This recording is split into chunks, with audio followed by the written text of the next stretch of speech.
yang saya hormati Ustaz Muhammad Zaki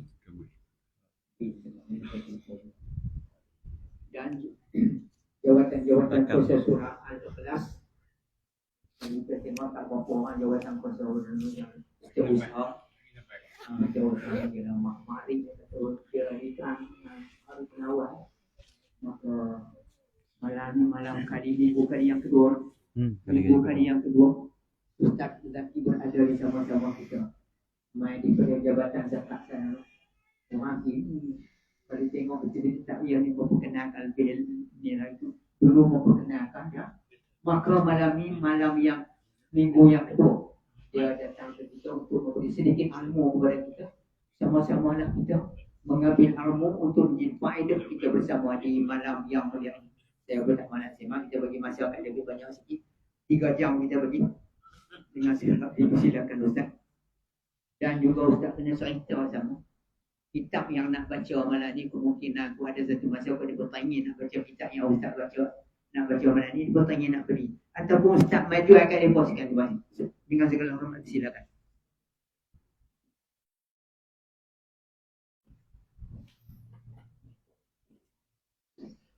أعوذ بالله من الشيطان الرجيم بسم الله الرحمن الرحيم السلام عليكم ورحمة الله وبركاته الحمد لله رب العالمين اللهم صل على سيدنا محمد الفاتح لما أغلق والخاتم لما سبق ناصر الحق بالحق والهادي إلى صراطك المستقيم وعلى آله حق قدره ومقداره العظيم. Alhamdulillah, pertama sekali marilah sama-sama kita bersyukur kepada Allah Subhanahu wa Ta'ala kerana pada malam ini dapat sama-sama kita hadir pada pertemuan yang kedua. Kali yang pertama iaitu sedikit sebanyak perkongsian berkaitan dengan kewajipan berzakat. Sebelum tu ucapan terima kasih saya dahulukan diucap kepada Ustaz An selaku amil bagi Qaryah Ulum Melaka Baru, amil yang agak lama lah yang saya hormati. Jadi mana-mana ibu-ibu ayah-ayah yang hujung tahun ni dah dekat orang panggil apa, cukup haul 12 bulan tu tempoh haul dalam syarat kewajipan zakat, maka bolehlah tunai zakat pada amil yang dilantik ataupun ditunaikan juga melalui kemudahan yang tersedia pada hari ini online dan sebagainya, dan juga kita boleh juga buat pembayaran di lembaga zakat sendirilah. Jadi Alhamdulillah, Ustaz An sebut tadi masa 3 jam. Saya ingat nak berhenti lepas subuh esok. Lawak je Ustaz. Pasal orang kata apa? Seronok bila jumpa ibu-ibu ayah-ayah semua kali pertama. Lepas tu Alhamdulillah, ini pertemuan kali yang kedua. Sama-sama kita mengaji, saya pun belajar, tuan-tuan, ibu-ibu ayah pun sama-sama kita belajar insya-Allah. Jadi suka saya pilih kitab yang akan dibaca pada malam ini, iaitu berkaitan dengan 40 hadis akhlak mulia. 40 hadis akhlak mulia susunan Syekh Fahmi Zamzam. Semua dah maklum dah, almarhum. Mudah-mudahan pahala mengalir kepada beliau. Banyak terjemahan ataupun susunan.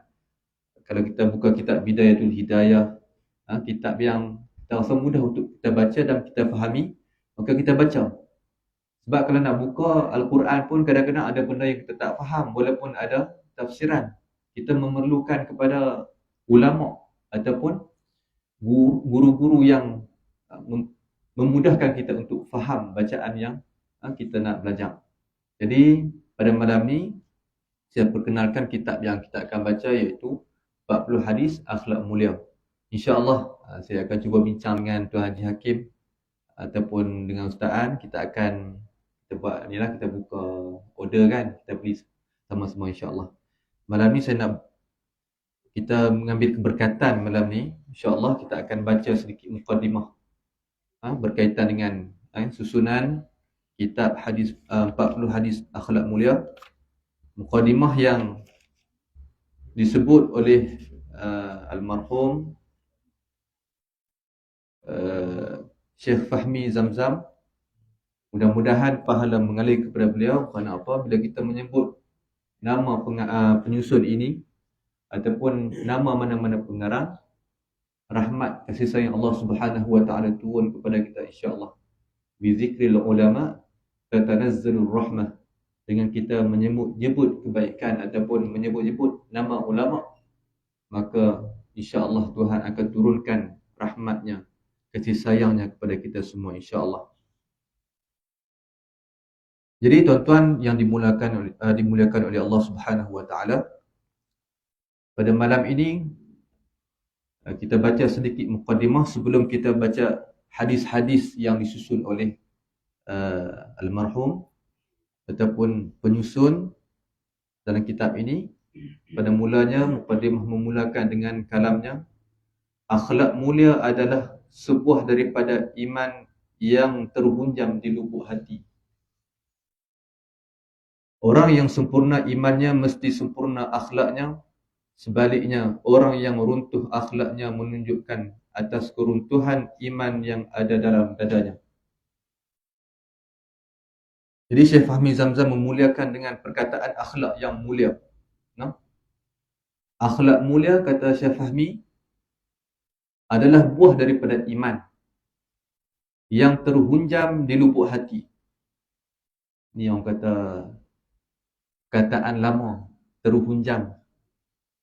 Terhunjam ni tertancap pun boleh kalau kita buka tafsiran dalam kamus, kita akan jumpa perkataan terhunjam yang membawa maksud terhunjam ataupun tertanam akar umbinya iman tu dalam hati tu. Akhlak mulia ni adalah sebuah daripada iman yang terhunjam di lubuk hati. Orang yang sempurna imannya mesti sempurna akhlaknya.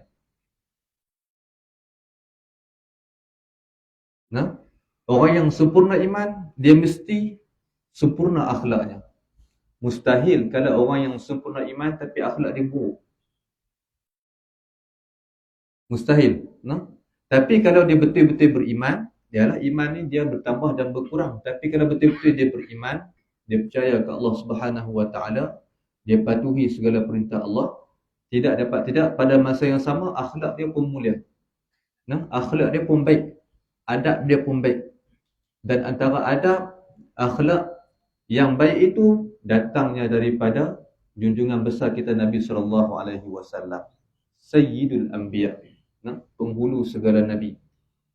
Dan Nabi pun sebut, innama bu'istu, semua kita maklumlah hadis ni, innama bu'istu liutammima makarimul akhlak. Sesungguhnya aku diutuskan. Pertama sekali Nabi sebut, aku diutuskan, tidak lain dan tidak bukan adalah untuk menyempurnakan akhlak. Nabi nak bagi elok dulu akhlak kita ni, barulah kita boleh beriman, kita boleh ikut apa yang Tuhan suruh. Tuhan suruh puasa, kita puasa. Tuhan suruh sembahyang, kita sembahyang. Nabi bawa ketauhidan dia, kita boleh ikut dengan baik. Nabi bawa syariat dia, kita boleh ikut dengan baik, disebabkan akhlak yang Nabi bawa itu ialah akhlak yang paling mulia. Tak ada dah yang paling mulia di kalangan kita ni, umat-umat yang terdahulu pun, melainkan akhlak Nabi yang paling mulia. Semua tahu. Kalau kita baru ni Maulidul Rasul, kita sambut kan, banyak kita baca syama'il, kita baca kepribadian Nabi, akhlak mulia Nabi, cara Nabi SAW. Sebab apa?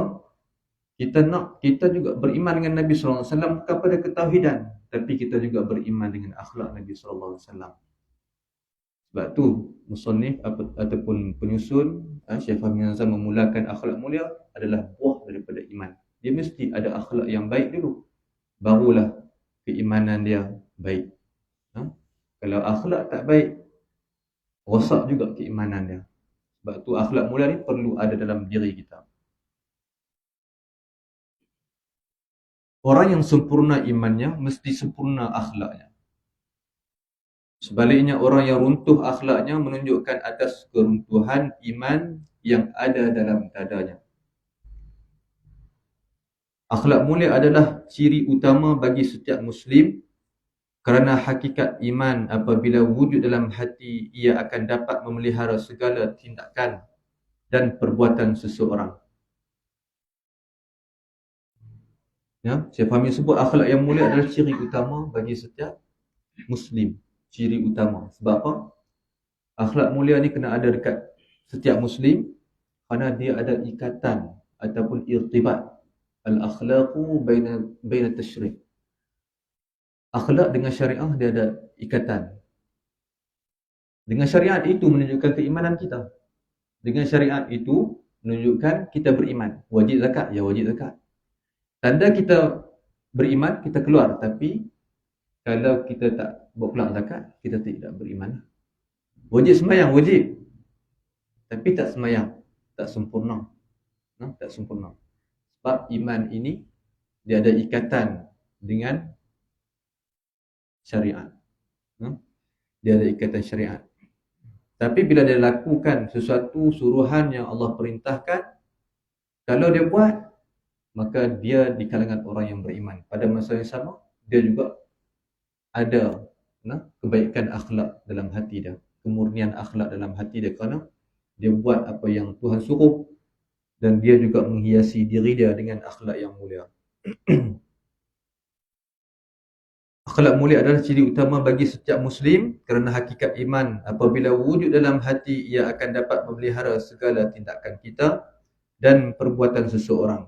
Bila ada iman, ada akhlak yang baik, kita dipelihara daripada melakukan kerosakan, daripada melakukan sesuatu jenayah, daripada melakukan perkara yang tidak baik, kerana kita ada akhlak dan kita ada iman.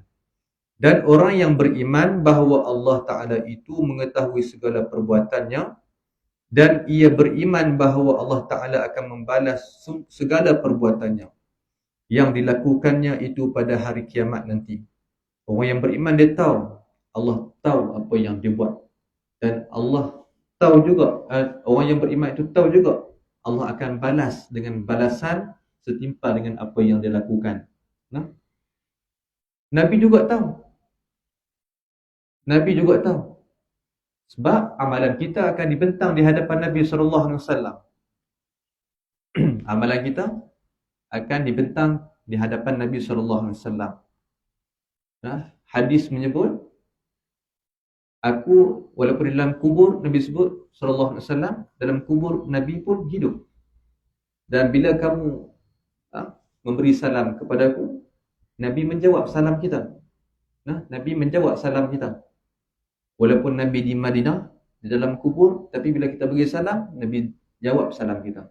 Malaikat beritahu si fulan bagi salam, maka Nabi menjawab salam. Dan Nabi tahu segala kebaikan kita, dan Nabi juga tahu apa yang perlakuan buruk kita akan dibentang di hadapan Nabi SAW. Maka orang yang beriman ni jaga sungguh. Pengarang kata, orang yang beriman ni dia jaga sungguh. Sebab apa? Dia jaga sebab dia tahu Allah tahu apa yang dia buat.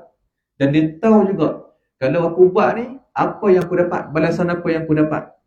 Sebab tu orang yang beriman ni, dia berjaga-jaga. Dia sentiasa berjaga-jaga.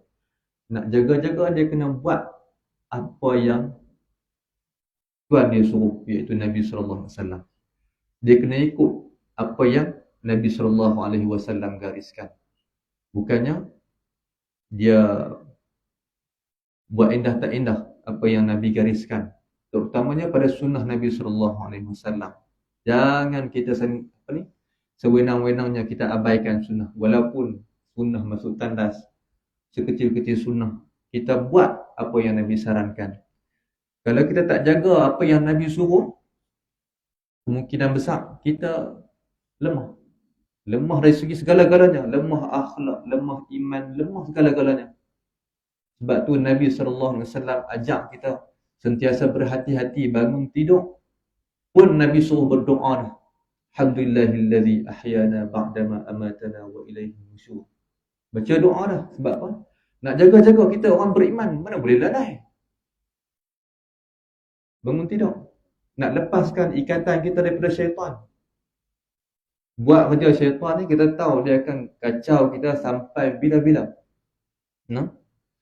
Ulama tafsir dalam Ibn Katsir dia sebut, yang kita setan dia letak khitam, khitam ni apa? Kalau lembu tu, guru saya sebut kalau lembu tu dia ada cucuk hidung tu. Kita tarik tu kan. Syaitan dia letak tu dalam hati kita. Ibnu Katsir tafsir boleh baca dalam surah An-Nas. Kita berlindung dengan qul a'udzu birabbin nas, malikin nas, ilahin nas, 3 sifat Allah Subhanahu wa taala.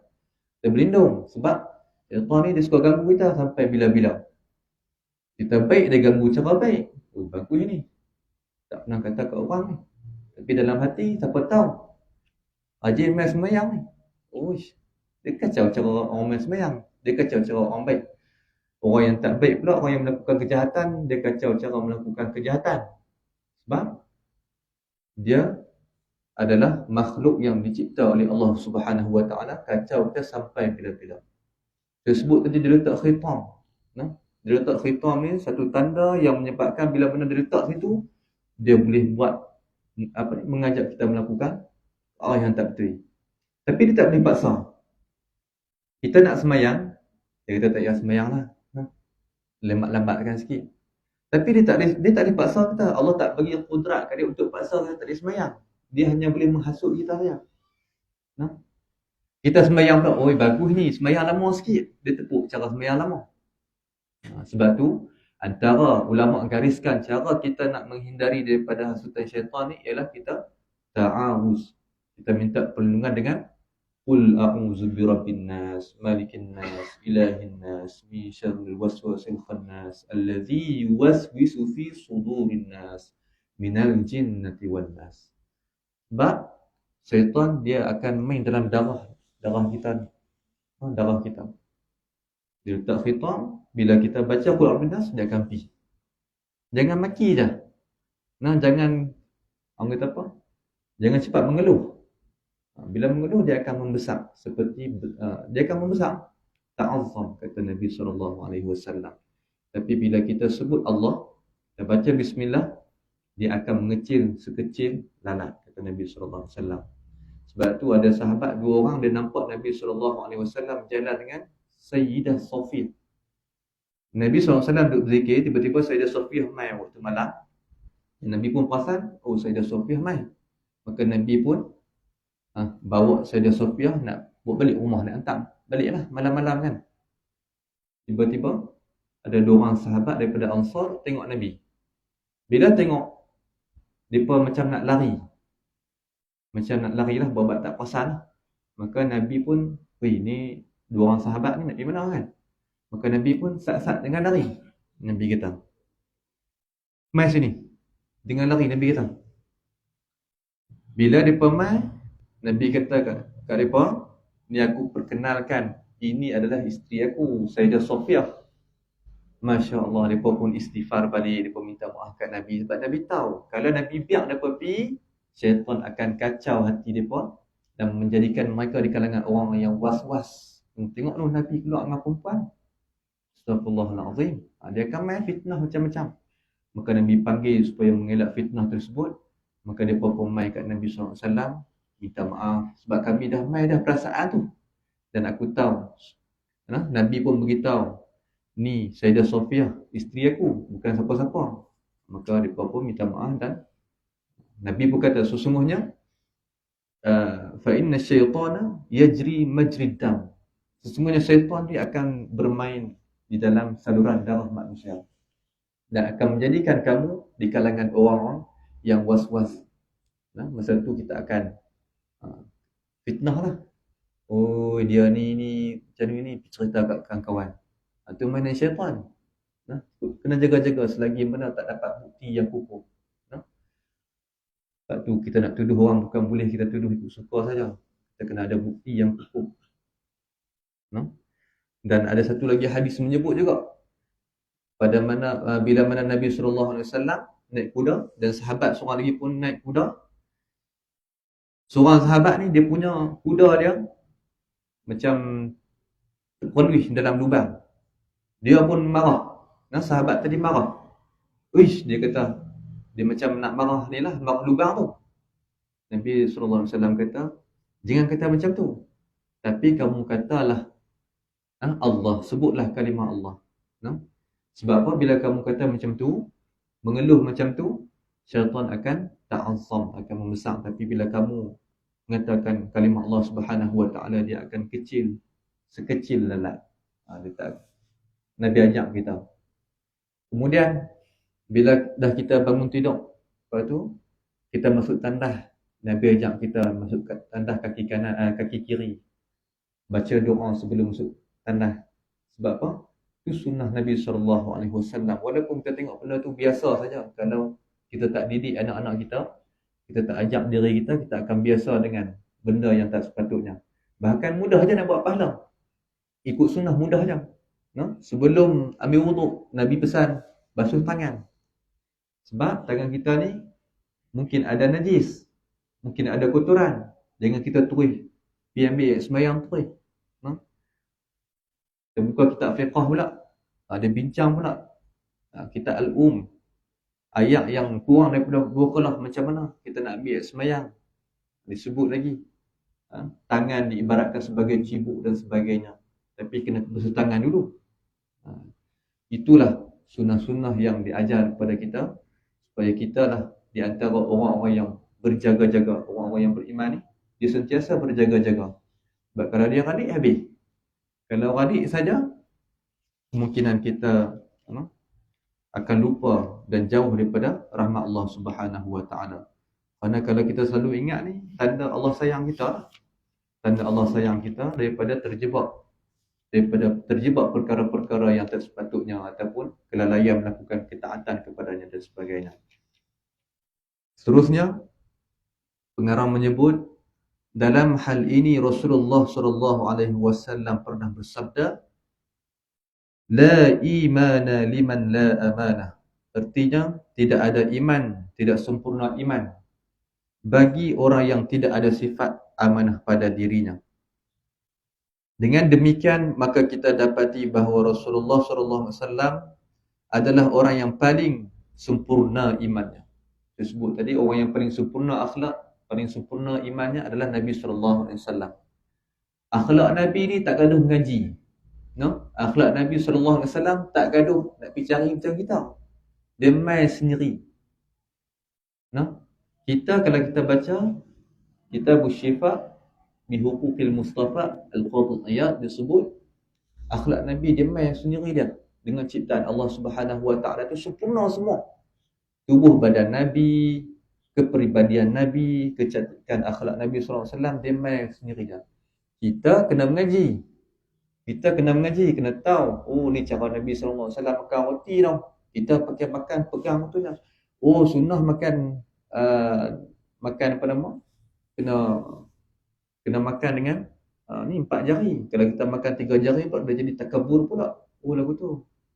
Semuanya kita kena mengaji. Sebab apa? Sebab yalah, kita ni bukannya siapa-siapa, kita ni hamba Allah Subhanahu wa taala yang memerlukan petunjuk ataupun hidayah untuk kita lakukan ketaatan kepadanya. Kalau tak ada Nabi, perasan pakai masuk tandas betul je. Tak ingat dah. Padahal dalam tandas tu lah tempat bapak syaitan semuanya. Kita masuk tanpa kita baca, maka kita dalam keadaan kotor. Keluar pun beribadah dalam keadaan kadang-kadang tidak sempurna. Sebab apa? Syaitan duk main di hati kita. Seterusnya, dengan demikian maka kita dapati Rasulullah SAW adalah orang yang paling sempurna imannya. Ini adalah berdasarkan kepada kesempurnaan akhlaknya dan kepribadiannya yang tinggi. Jadi manusia yang paling tinggi tingkatan keimanannya ialah manusia yang paling tinggi akhlak dan budi pekertinya. Sehingga ketika Sayyidah Siti Aisyah radhiyallahu anha ditanya tentang akhlak Nabi SAW, beliau menjawab, kana khuluquhul Quran. Artinya adalah akhlak Rasulullah SAW itu adalah Al-Quran. Nabi lah paling sempurna iman, dan Nabi juga paling sempurna akhlak. Nabi juga paling sempurna akhlak. Dan ditanya kepada Siti Aisyah radhiyallahu anha, isteri Nabi SAW, apa jawab Siti Aisyah? Sesungguhnya Nabi SAW kana khuluquhul Quran. Sesungguhnya Akhlak Nabi SAW adalah Al-Quran. Kita faham, akhlak Nabi itu Al-Quran tu. Lagu mana tu? Maksudnya apa yang Allah suruh semua Nabi buat. Dan apa yang Allah larang semua Nabi tinggal. Nabi maksum. Nabi tak ada dosa. Sebab tu Nabi ikut semua apa yang disarankan dalam Al-Quran. Nabi buat apa yang diperintahkan dalam Al-Quran. Bahkan diperintahkan kepada kita. Itulah wasiat Nabi SAW yang diturunkan kepada Nabi SAW melalui perkataan Jibril dan panduan untuk kita hidup di dunia ni. Nabi tinggalkan kita Al-Quran. Bukan Al-Quran saja, sunnah juga. Sunnah juga Nabi tinggal dekat kita. Sebab apa? Kerana khuluqul Quran. Sesungguhnya akhlak Nabi SAW adalah akhlak Quran. Dan dalam tu semua ada. Semua ada suruhan Allah Subhanahu Wa Taala, larangan Allah Subhanahu Wa Taala, iktibar, apa yang pengajaran yang kita boleh ambil dalam peringatan yang Allah bagi, semua ada dalam tu. Sebab tu Al-Quran adalah kitab yang agung, yang mulia. Tak ada tukar tambah seperti mana kitab-kitab yang lain. Nabi SAW berpegang dengan Al-Quran. Dan dia tinggalkan kita, siapa yang berpegang dengan Al-Quran, lan tadillu, tidak akan sesat selama-lamanya. Sebut kata akhlak Nabi SAW yang paling agung, iaitu Al-Quran. Sebab apa? Kita tak mampu pun nak ikut sepenuhnya apa yang Nabi buat. Kalau kita nak lebih daripada Nabi pun tak boleh. Kita boleh ikut, tapi tak boleh sepenuhnya. Disebut, kalau kita melihat satu bab kezuhudan Nabi SAW. Saya bawa sikit malam ni kezuhudan Nabi SAW ataupun bab kesederhanaan Nabi SAW. Nabi SAW bukan tak mau kaya. Nabi SAW bukan tak mau banyak harta. Tapi Nabi SAW memilih jalan kesederhanaan dalam kehidupan dia supaya kita dalam keadaan bersedia. Nabi nak latih kita. Esok Dajjal nak keluar. Dajjal tak keluar lagi, main COVID cukup lah. Caca merebah habis. Macam-macam dia keluar. Orang alim ulama, cara alim ulama. Kita orang awam, cara orang awam. Saya nak sebut berkaitan dengan zuhdan Nabi SAW di dunia. Kezuhdan Nabi SAW dalam dunia ni, antara orang yang duk cerita apa yang berlaku dalam rumah Nabi SAW, isteri Nabi. Yang kita baca tadi, Aisyah kata, akhlak Nabi itu Al-Quran macam mana? Kita ambil satu contoh untuk kita faham malam ni. Nabi antara orang yang paling sederhana dalam kehidupan dia. Sebab apa? Saya sebut malam ni dalam bab makanan. Nabi SAW dalam bab makan, Nabi SAW antara orang yang makan tak kenyang. Makan hanya cukup-cukup buat ibadat saja. Ada hari dia makan banyak, tapi itu pun ulama ikhtilaf. Pada hari kenduri contoh misalnya.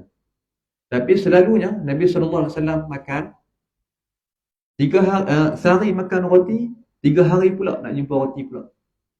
Tu Nabi SAW 3 hari pula. Dan bukan Nabi sahaja sederhana dalam bab makan ni, tapi isteri, keluarga Nabi SAW semua pun jaga juga bab makan. Sederhana juga. Kita baca malam ni satu hadis yang diriwayatkan dalam oleh Aisyah. Qalat Aisyah, ma syaba'a alu Rasulillah sallallahu alaihi wasallam. Tidak pernah rasa kenyang Nabi sallallahu alaihi wasallam, keluarga Nabi sallallahu alaihi wasallam. Makan, tapi makan dia hanyalah untuk alas perut, untuk nak buat ibadat kepada Allah Subhanahu Wa Taala. Kita tahu Nabi di antara orang yang paling banyak buat ibadat. Nabi di antara orang yang banyak ibadat. Kan? Dan disebut juga Nabi sallallahu alaihi wasallam qalat ma syabi'a Rasulullah sallallahu alaihi wasallam salasatu ayyamin tiba'in min khubzin hatta madali sabilihi. Nabi makan sallallahu alaihi wasallam, Nabi sallallahu alaihi wasallam makan tidak pernah rasa kenyang. Ma syabi'a Rasulullah sallallahu alaihi wasallam salasatu ayyamin tiba'in. Kalau dia makan roti hari ni, 3 hari pula dia jumpa roti. Nabi sallallahu alaihi wasallam hatta madani sabili, sehinggalah Nabi SAW berjumpa dengan Allah Subhanahu wa taala, yakni wafat. Sampai wafat. Kita sehari itu tiga kali kenyang. Payahlah saat makan tak kenyang ni, payahlah. Saya sendiri pun semua kita lah. Tapi kita nak ambil apa yang qudwah hasanah tu, role model Nabi SAW ajak kita. Kemudian yang terakhirnya, saya nak sebut satu lagi hadis untuk kita ambil iktibar pada malam ni. Qalat Aisyah radhiyallahu anha wa laqad mata. Sesungguhnya Nabi SAW telah wafat. Sayyidah Aisyah cerita dalam rumah dia ni. Wa ma fi baiti syai'un ya'kuluhu zu kabat. Tak ada langsung benda apa nak makan dalam rumah aku ni. Sayyidah Aisyah cerita dalam rumah dia. Bila Nabi SAW wafat, kami tak ada apa dalam rumah kami. Syai'un ya'kuluhu zu kabat illa syatra sya'irin fi raffin li. Melainkan ada syatru sya'ir. Ada satu cupak sahaja. Bukan satu cupak.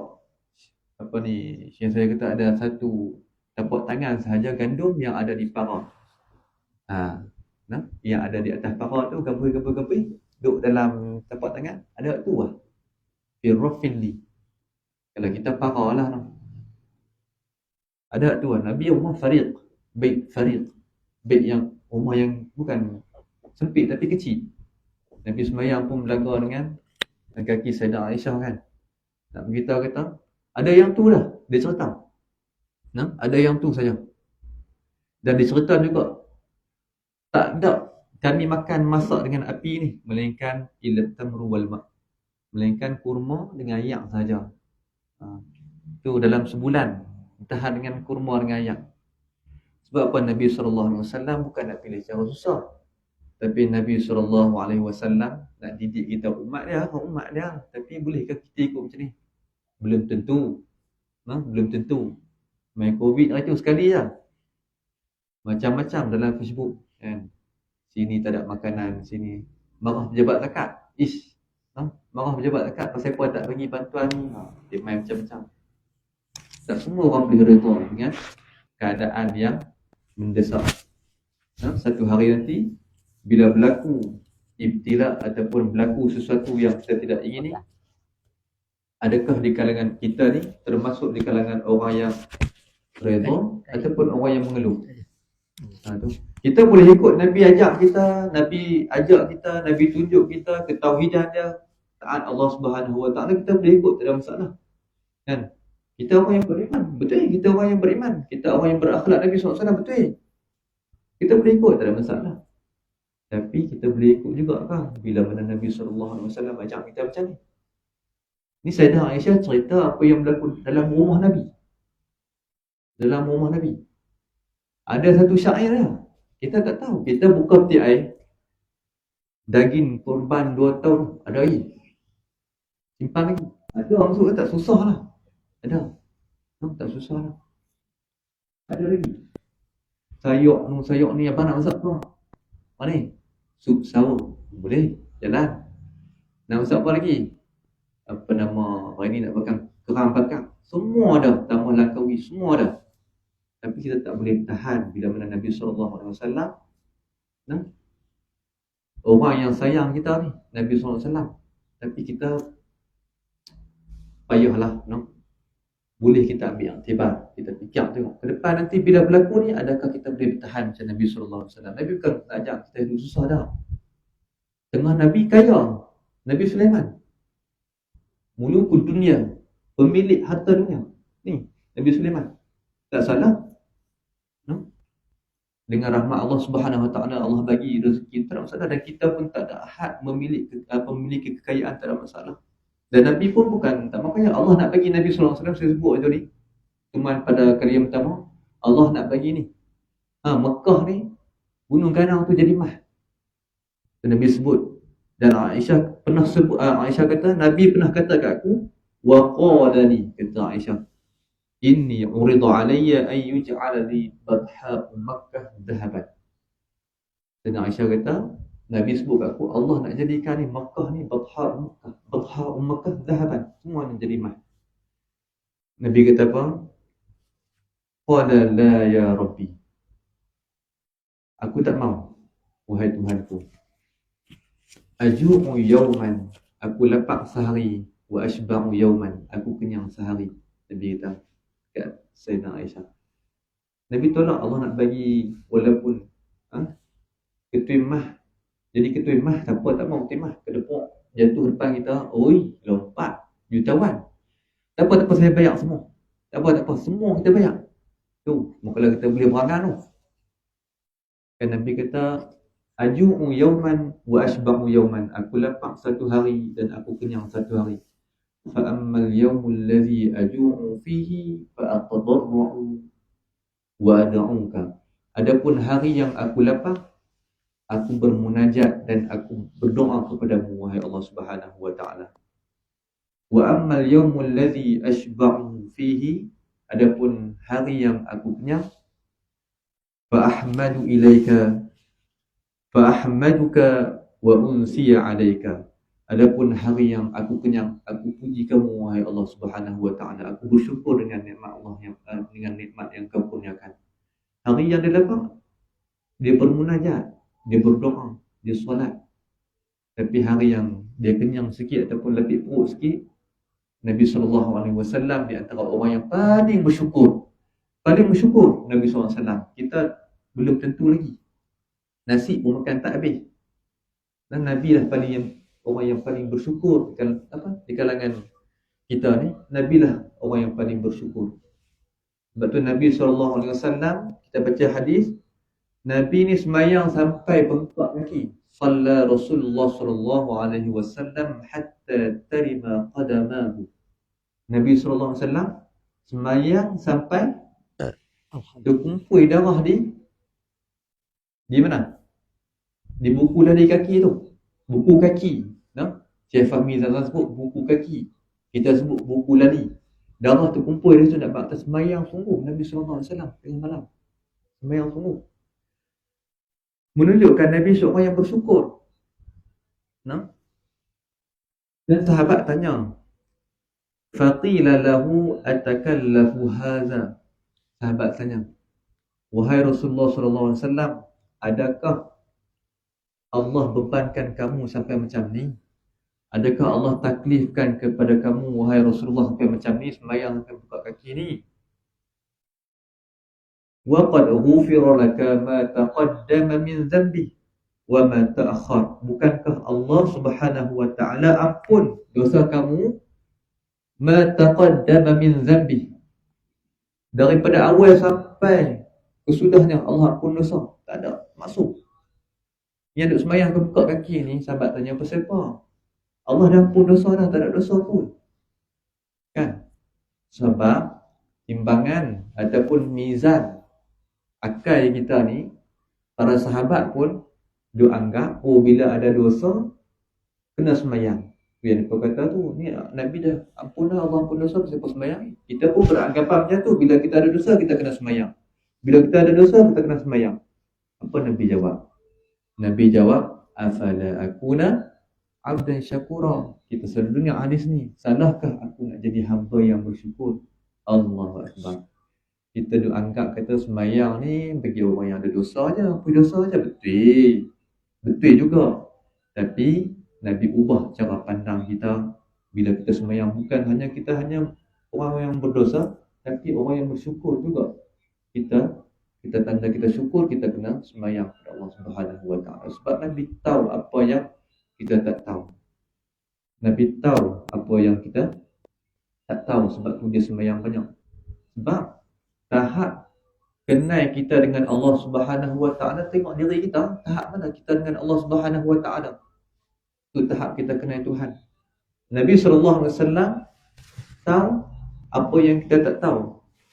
Nabi sebut apa? Lau ta'lamuna ma a'lamu la dhahittum qalilan wa la bakaitum katsiran. Kalau kamu tahu apa yang aku tahu, nescaya hampa akan gelak sedikit dan ketawa banyak. Dan disebut lagi bahawa kalau hampa tahu apa yang aku tahu ni, hampa akan keluar daripada rumah merayu, ya Allah, bermunajat kepada Allah. Sebab kita tak tahu. Nabi kan dia dengar, apa semua dah dengar. malaikat duduk berjalan di atas langit tu, dicerita dalam hadis aqwatis sama tu. Kalau kita duduk dalam rumah ni, ada rumah atas 2 tingkat, rumah papan, duduk dengan anak-anak duduk berlarikan. Nabi dengar tu zahmun, sibuknya malaikat di atas langit tu. Nabi nampak depan dan belakang. Tu Nabi SAW. Sebab tu disebut dalam satu bab khaufun wa ta'ah minallah. Nabi SAW orang yang paling takwa, paling takut dan paling taat kepada Allah Subhanahu Wa Taala. Sebab tu dia buat lebih daripada kita. Kita walaupun 100 kali istighfar dalam sehari pun belum tentu. Selawat 100 kali dalam sehari pun belum tentu. Melainkan dia orang yang beriman. Dia tahu apa kelebihan-kelebihan untuk hapuskan dosa, maka dia akan buat apa yang Tuhan suruh. Sebab tu Nabi SAW, saya sebut satu hadis tadi ni, kezuhudan Nabi SAW di dunia bukannya menghalang kita daripada memiliki kekayaan, tapi Nabi SAW juga nak ajak kita bersyukur, nak ajak kita menjadi hamba yang bersyukur. Sebab tu Nabi SAW ditanya, Sayyidah Aisyah ditanya akhlak Nabi, Quran akhlak dah, sebab tu kita kena ikut. Dan Nabi ajak kita, saya sebut tadi, berapa ramai kalau jadi macam ni tadi ni, tak ada makanan, berapa ramai yang mengeluh. Dia tak ada redha, dia tak main bersyukur, dia akan mengeluh. Aduh, main pejabat zakat, saya tak makan berapa hari dah, kan. Mai cerita panjang, tanya mai, anak dua orang engineer. Macam-macam, no? Sebab apa?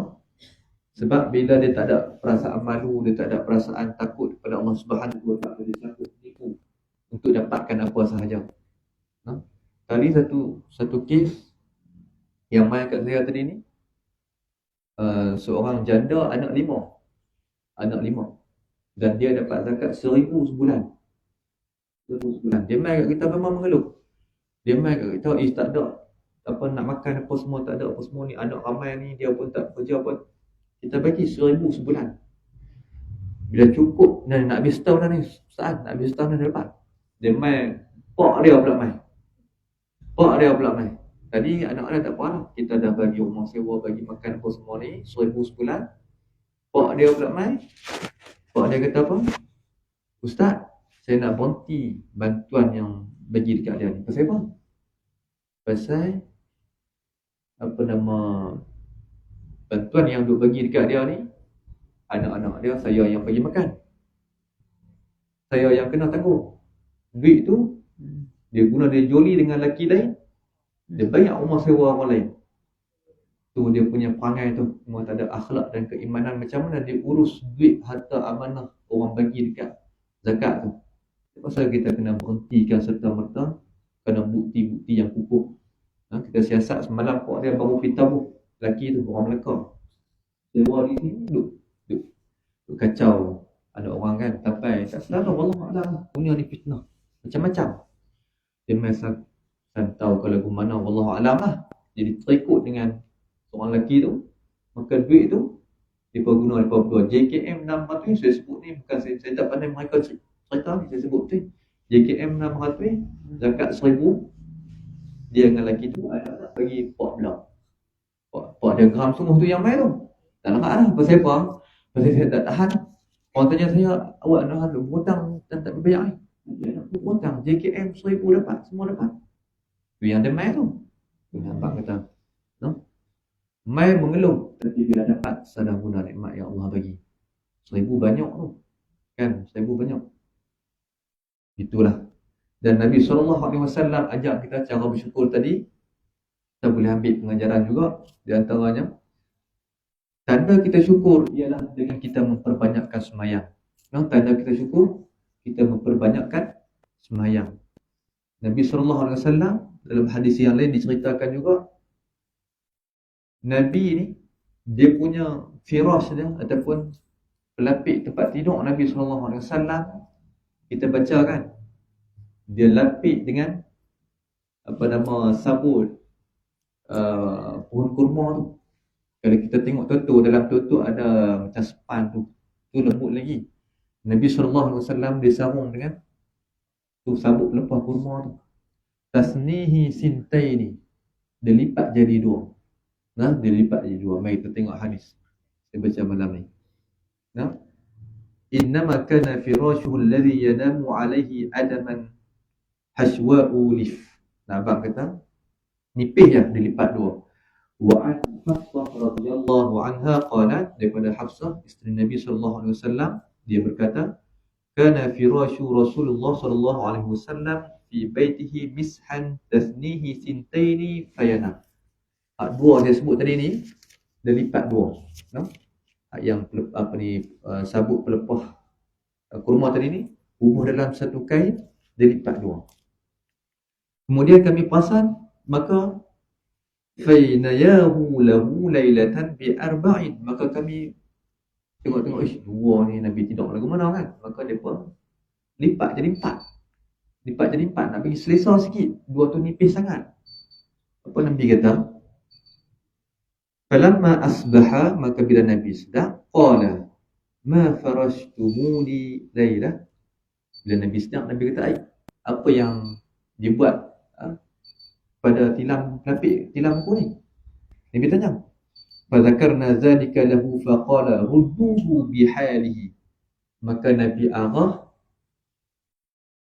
jadikan dia seperti asal balik. Daripada empat tu kurangkan jadi empat balik, kurangkan jadi dua balik. Jadi aku buat dua elok dah, apa lipat jadi empat. Maka Nabi arahkan, bila Nabi perasan, apa tolong buat bagi jadi dua balik, nah, rudduhu bihalihi wa inna wada'atuhu mana'atni lailatan salati. Sesungguhnya ni, kalau hampa lipat jadi empat ni, dia menghalang aku daripada bangun solat pada waktu malam, tahajud Nabi SAW. Kita ni dia tiga tapi rendang, no? Bini cari tak jumpa, tenggelam dalam keting. Tapi tak apa, makin suruh pakcik bangun, orang dengar, no? Tu nak beritahu Nabi kita, Sayyidul Anbiya, Sayyidul Mursalin, Nabi SAW antara orang yang kita ikut ni bukan orang yang biasa-biasa, no? Dia ajak kita, tinggal lagi kita nak beriman ataupun tidak sahaja. Disebut tadi, boleh kita beriman ikut Tuhan, Nabi ajak ketauhidan ikut Tuhan, boleh, tak ada masalah. Tapi tak semua boleh beriman dengan suluk, cara jalan Nabi bawa, ataupun akhlak Nabi SAW yang dia bawa.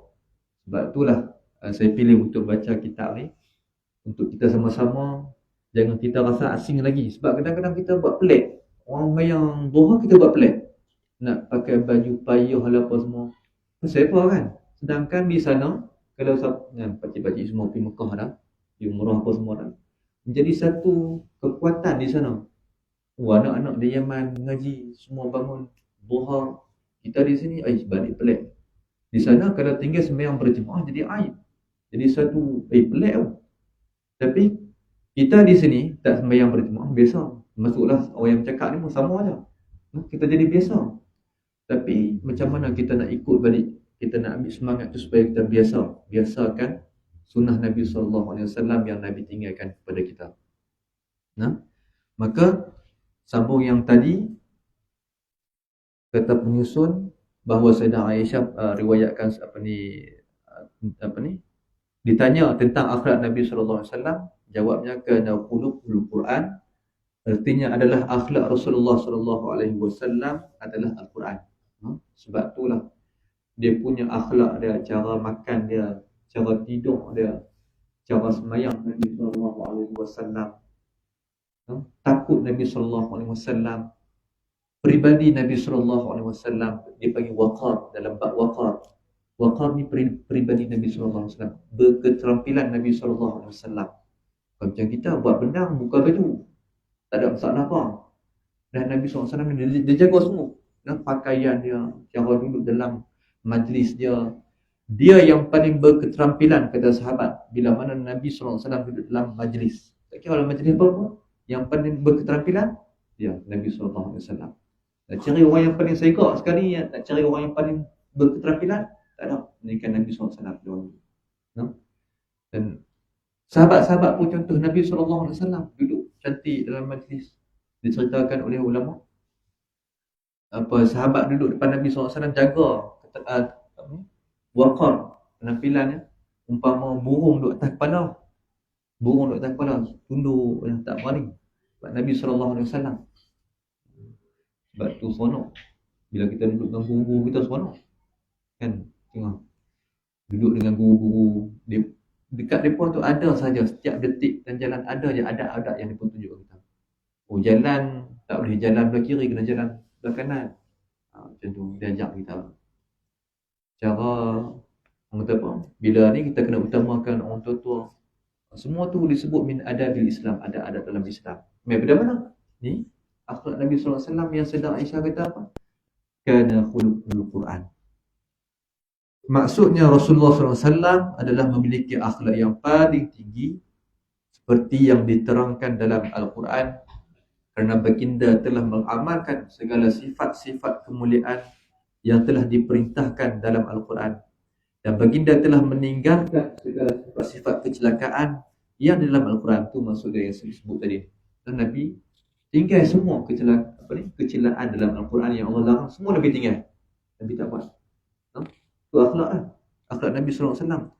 Jadi Rasulullah SAW adalah contoh yang hidup kepada segala akhlak mulia yang dikehendaki dalam Al-Quran. Ketinggian dan keagungan akhlak baginda Nabi SAW telah diakui oleh kawan dan lawan, seperti yang banyak disebut dalam riwayat hidupnya, dan telah pula diakui oleh Allah Subhanahu wa taala dalam firman-Nya, wa innaka la'ala khuluqin azim.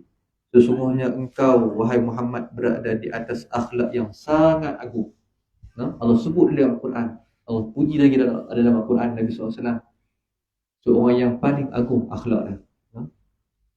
Dan oleh kerana yang demikian itu, maka Allah Ta'ala menyuruh kita untuk di akhlak Rasulullah SAW dan menjadikan baginda sebagai ikutan dan teladan, seperti firman-Nya, A'udzubillahi minasyaitonirrajim, laqad kana lakum fi Rasulillahi uswatun hasanah. Sesungguhnya bagi kamu pada diri Rasulullah SAW itu ikutan yang baik. Ikutan yang baik. Maka marilah sama-sama kita junjung akhlak Nabi SAW ataupun sunnah Nabi, kita letak atas kepala kita. Kita jaga sungguh. Termasuk kita semualah, kita jaga sungguh. Sebab apa? Kita kena sebut-sebut. Dia seronok. Sebab apa? Sebab kita nak contoh, bukan senang. Tapi bila ada satu semangat jalan untuk kita ikut, maka kita rasa dipimpin oleh Nabi SAW. Sebab tu Allah sebut dalam surah Al-Ahzab, laqad kana lakum fi Rasulillahi uswatun hasanah.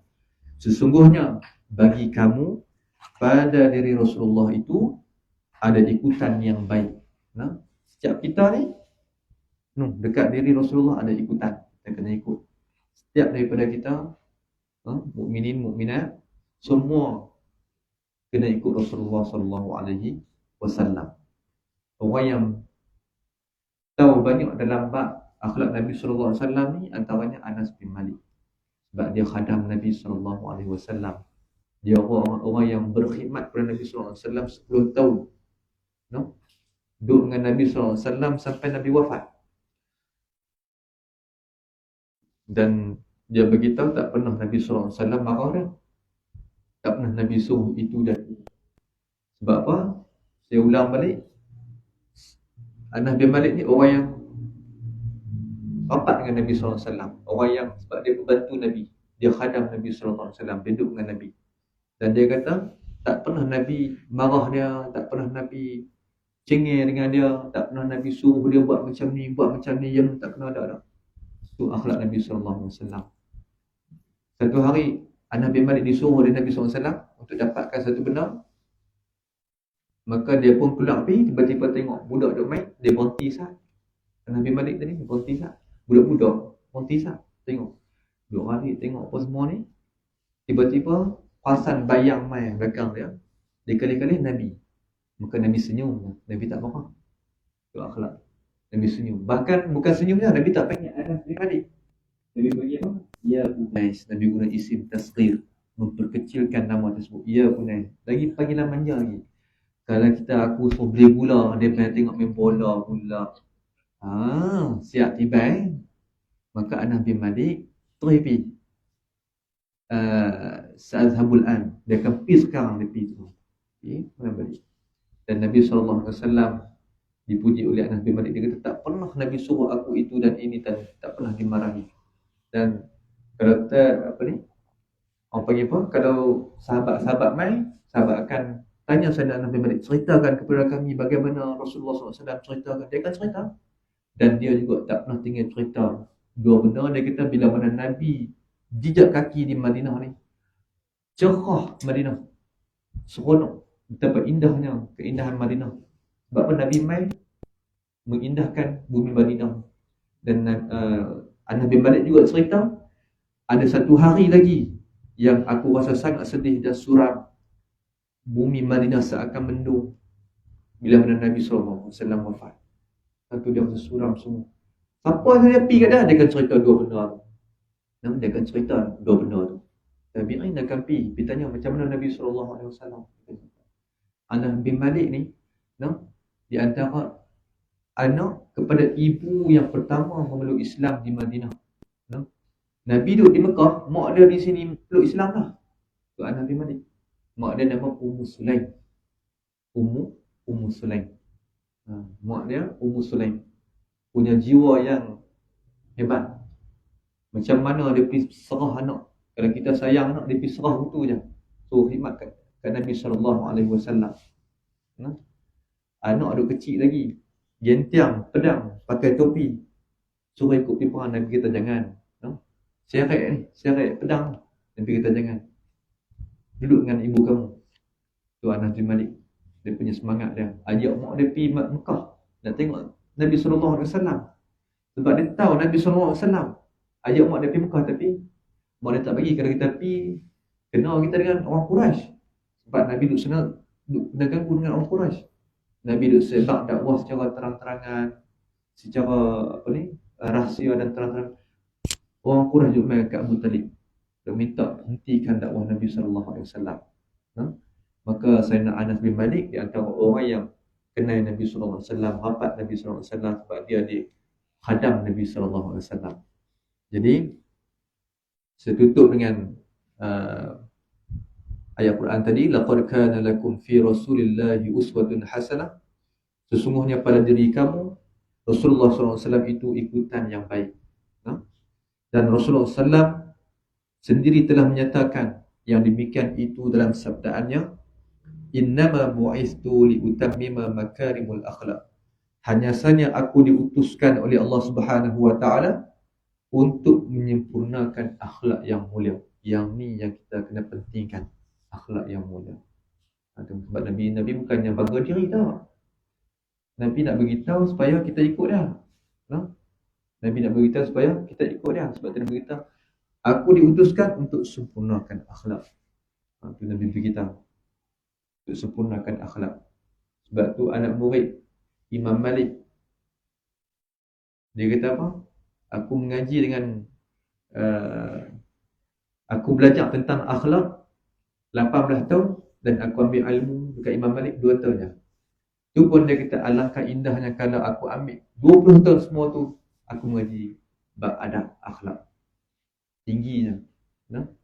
Tingginya wawasan ataupun peribadi orang dulu. Dia pun mengaji untuk nak ambil akhlak mulia. Jadi saya rasa sekadar itu, insya-Allah kita akan sambung pada perjumpaan ataupun kelas seterusnya yang diatur, insya-Allah. Mudah-mudahan apa yang kita baca pada malam ini saja sedikit mukadimah.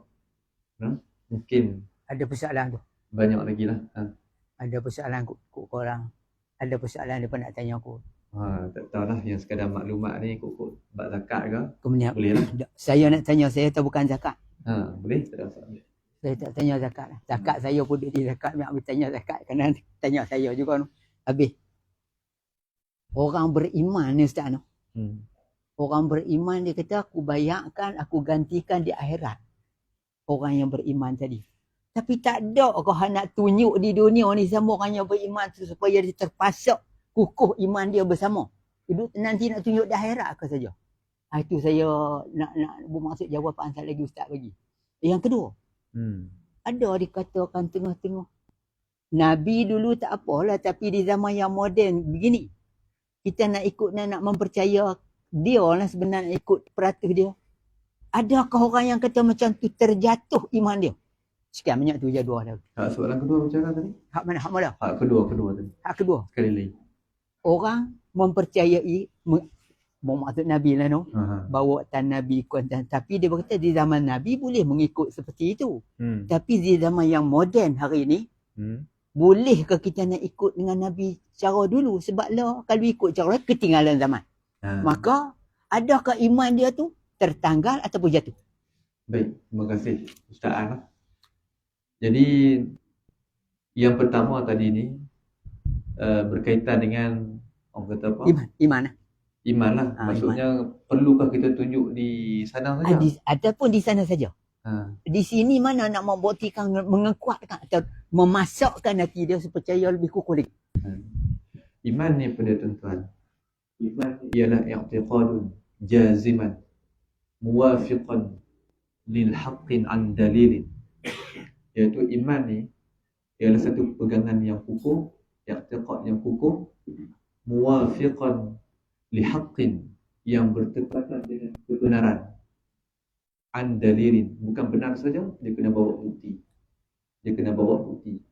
Hang tadi kata sembahyang saja wajib, tapi hang tak buat, buktinya kena buat.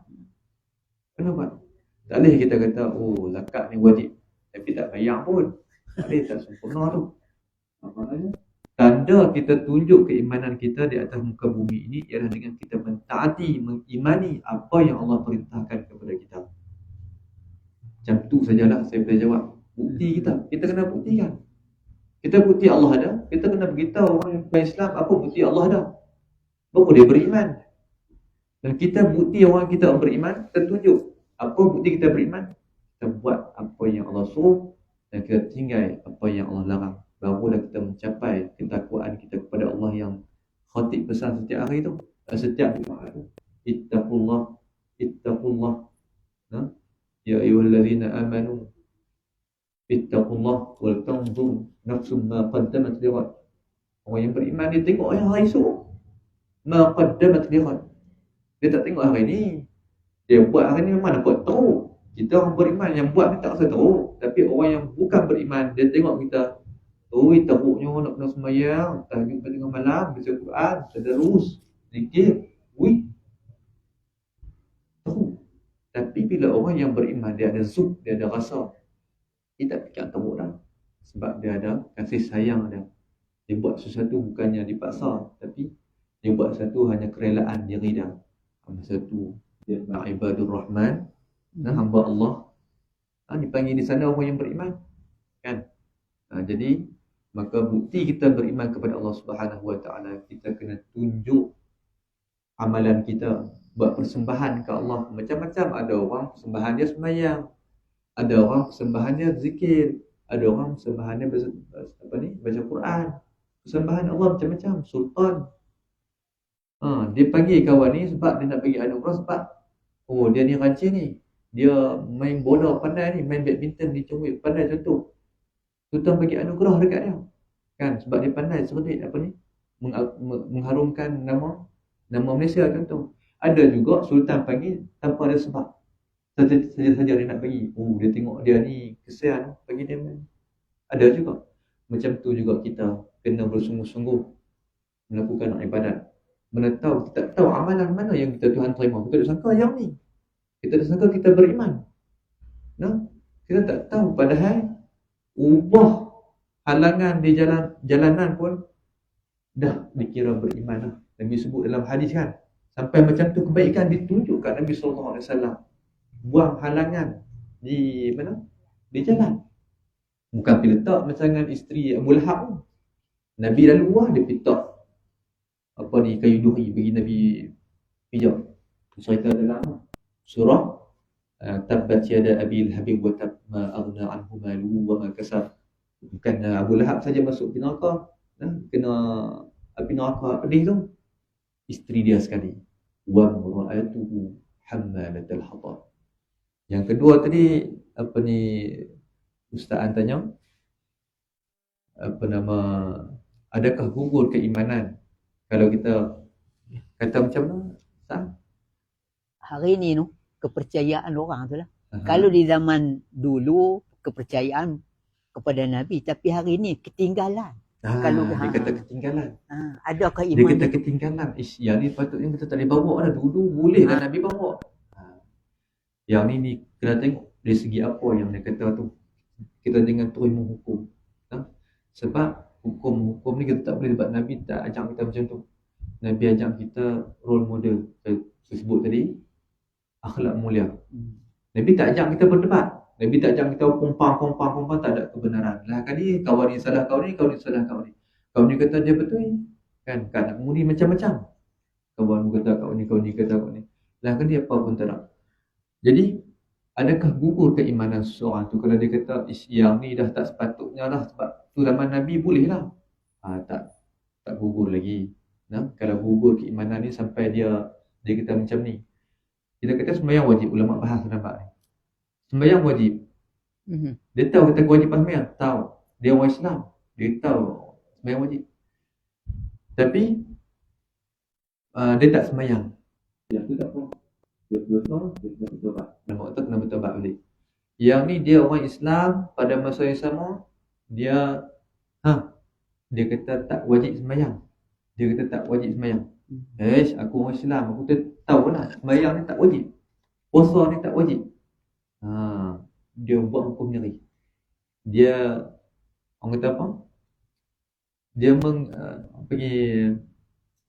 menolak kewajipan yang Tuhan suruh tu, sedangkan dia Islam.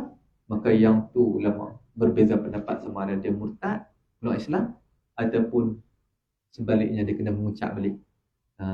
Itu barulah dikira gugurnya keimanan dia. Tapi selagi mana perbezaan zaman ni, banyak kita buat benda yang perbezaan zaman ni. Banyak benda kita buat dalam perbezaan. Zaman Nabi tak naik kereta, zaman Nabi naik unta. Tapi zaman lain naik kereta sebab apa? Dia ada maslahah ataupun kemaslahatan kebaikan tu. Lihat pula tujuan pensyariatan tu untuk nak jaga nyawa, nak jaga akal, nak jaga harta benda, nak jaga keturunan, nak jaga kan 5 benda tu kan yang kita kena jaga tu. Kan memanglah zaman Nabi kita kata tak makan ketam, contoh. Tapi zaman kita makan ketam. Takkan kita kata zaman Nabi tak apalah makan kurma. Zaman ni kita makan nasi, makan ayam, makan ketam. Takkan sampai macam tu nak gugur iman dah. Tak gugur iman lagi insya-Allah. Boleh tak no? Boleh. Jadi insya-Allah. Itu Ustaz. Iman ni tu dia tak boleh beli ke, tak boleh jual ke? Betul. Betul. Sampai kumpulan apa yang buat nasyid tu, iman tidak boleh dijual ni, iman tidak boleh diwarisi. Walaupun pak dia tu guru tu orang pun, tapi tidak boleh mewarisi keimanan tu. Sebab iman ni dalam hati kita lah. Jadi saya rasa orang yang bertanya ni lebih arif pada saya. Sebab tu dia tanya ni untuk pengetahuan umum. Tapi orang tanya lawak ada juga Ustaz. Dia kata dalam Al-Quran ni banyak-banyak Quran semua ada. Tapi dia kata 3 rahsia ada kalau dalam Quran. Ya Allah. Itu saya bantu. Dah faham. Itu saya bantu ni dah. Dah faham. Sebab kita ni ada memahami dalam mazhab pun lari. Kita cara orang awam ni kadang-kadang ada benda yang kita tak faham. Ulama bincang. Bukan kata perbezaan di bawahan saja, bahkan pemilik mazhab pun Imam Malik dia berbeza dengan Imam Syafi'i, sedangkan Imam Syafi'i itu guru dia. Kita tempat jual beli banyak perbezaan. Kadang-kadang tak berpegang pada Al-Quran dan Sunnah pun, dia ambil amal ahli Madinah. Kita tak faham, kita tak baca, kita tak tahu apa sebab Imam Malik dia tak berpegang dengan sunnah hadis. Sebab apa dia tak berpegang pada hadis, dia terus ambil amal ahli Madinah. Sebab apa? Sebab memang amal ahli Madinah ni dia buat dah apa yang hadis sebut tu. Sebab mereka Nabi duduk di Madinah. Ada perbezaan di kalangan mereka, Imam Syafi'i dengan Imam Malik. Sebab itulah kita tak boleh cepat, oi yang ni tak boleh, tak buat zaman Rasulullah ni, yang ni jual beli cara ni tak kena ni. Yalah, Imam Syafi'i dia kena ada ijab qabul. Aklah ni kita bertaklid baik Imam Abu Hanifah, jual beli pakai online apa semua tu. Tiba-tiba kita kata, oi tak kena ni. Mula kita kata dia ni tidak mengikut mazhab yang betul. Kita cepat menghukum, tak boleh. Kita banyak baca, jaga mulut, dan kita buka minda kita untuk kita terima apa sahaja yang perbahasan yang dibahaskan oleh ulama dan fatwa semasa. Jadi insya-Allah saya rasa sekadar itu dulu. Lebih banyak minit lah. Jadi mudah-mudahan Allah ampun dosa kita, Allah rahmati pertemuan kita pada pertemuan kali yang pertama ini, dan insya-Allah kita akan jumpa pada pertemuan yang seterusnya jika diizinkan oleh Allah Subhanahu Wa Taala minggu depan tu. Minggu seterusnya. InsyaAllah aja makan maklum balik lah. Minggu depan saya tak ada lah, saya dari sana. Ada kursus mu'alaf. Tak apa. Minggu depan ada di sana. 3 hari Hotel Raya. Jadi insyaAllah apa-apa nanti kita maklum semula. Baik. A'udzubillahi minasyaitonirrajim. Bismillahirrahmanirrahim. Alhamdulillahirabbil alamin. Allahumma salli ala sayyidina Muhammadin al-Fatih lima ughliqa wal khatim lima sabaq nasiril haqqi bil haqq wal hadi ila siratikal mustaqim wa ala alihi haqqa qadrihi wa miqdarihi al-azim. Allahumma inna na'udzu bika min 'ilmin la yanfa' wa min qalbin la yakhsha' wa min nafsin la tashba' wa min da'watin la yustajabu laha. لا إله إلا أنت سبحانك إنا كنا من الظالمين. ربنا ظلمنا أنفسنا وإن لم تغفر لنا وترحمنا لنكونن من الخاسرين. ربنا آتنا في الدنيا حسنة وفي الآخرة حسنة وقنا عذاب النار. وصلى الله على سيدنا محمد الأمين والحمد لله رب العالمين. السلام عليكم ورحمة الله وبركاته. Waalaikumsalam.